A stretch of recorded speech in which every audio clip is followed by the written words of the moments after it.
Dear brothers and sisters in Christ, these are dire times in which we live, and dire times require that we not mince words but speak with authority when it comes to matters of faith, conscience, and truth. Hello, I'm Bishop Slattery, and today I want to speak to you about a matter of great importance. Together with the other bishops of this country, I want to express my fear that religious liberty in the United States is even now under attack from those elected officials whose duty it is to protect the inalienable right we have from God to worship Him, and to defend the Constitution of the United States, which guarantees that our right of conscience may neither be violated nor held in contempt. With the bishops and with all right-thinking Americans, I protest as strongly as I can the decision made by the Secretary for the Department of Health and Human Services on January 20th, which will require every Catholic in the United States to violate his or her Christian conscience and support abortion, abortion-inducing drugs, unnatural chemical contraception, and direct sterilization. As you know, in 2010, President Obama signed into law the Health Care Reform Act. This act, the legality of which has already been challenged in the Supreme Court, makes it compulsory for every citizen to buy or procure health insurance. This same law gives to President Obama's Secretary of Health and Human Services, Kathleen Sebelius, unprecedented power over all health insurance. On January 20th, Ms. Sebelius issued a ruling that will require every insurance policy, even policies issued privately, to cover the cost of these actions, which are in themselves always and everywhere immoral and contrary to the law of God. This means that all of our Catholic schools and hospitals, our charitable agencies and welfare institutions, our dioceses, and all our parishes will be required to cover the complete cost of chemical contraception, sterilization, and abortion. If this mandate is not overturned, we Catholics will be compelled by law either to violate our conscience in a matter of grave sin or to cancel the health insurance we offer to those who work for the church or for the hospitals, schools, and agencies through which the church exercises its mission.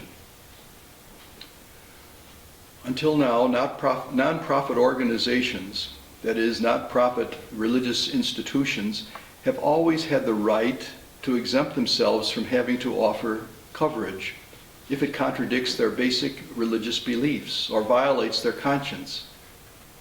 This right was guaranteed by the First Amendment of the Constitution, but this is no longer the case. Sebelius's January the 20th decision gives us 1 year to comply or suffer the consequences. As your bishop, I want to make it clear that I consider this mandate unconstitutional, unjust, and evil. This mandate is unconstitutional because it does not allow us the full and unfettered practice of our faith. The religious freedom guaranteed by the United States Constitution is not simply the freedom to worship God on Sunday morning, but also the freedom to worship Him by living moral lives. No Catholic can claim to live a moral life and at the same time support contraception, direct sterilization, and abortion. The First Amendment guarantees us the freedom not to participate in health care plans that would require us to insure and pay for actions which are gravely sinful. Because this mandate is unconstitutional, we will refuse to comply with it. This mandate is evil because it requires that all Catholics cooperate in sin by providing for and paying for coverage for gravely immoral actions which have as their final end the destruction of human life. It also requires that Catholics who do not cooperate in this sin should be punished. Were we to comply with this law, we would offend God and imperil our souls, and so we will not comply.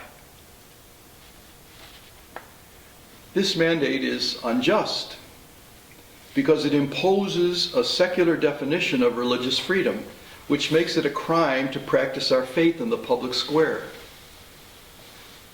It is the church, not the government, which has the right to determine how and when we practice our faith. In this matter, President Obama's administration has overstepped its authority. And this is what Pope Leo XIII cautioned against when he wrote over 100 years ago, and I quote, "If the will of rulers is opposed to the will and the laws of God, then those rulers exceed the bounds of their own power and pervert justice. Nor can their authority be valid, since authority without justice is null." Close quote.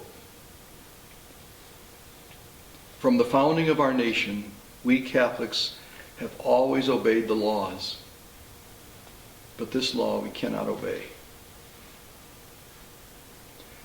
I ask you as a fellow American, and I beg you as your bishop, pray and do penance that this matter be resolved according to God's will.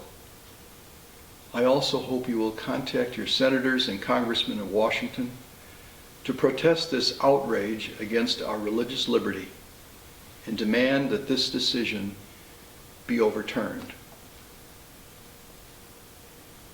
In this difficulty, as in all things, let us place our confidence in Jesus.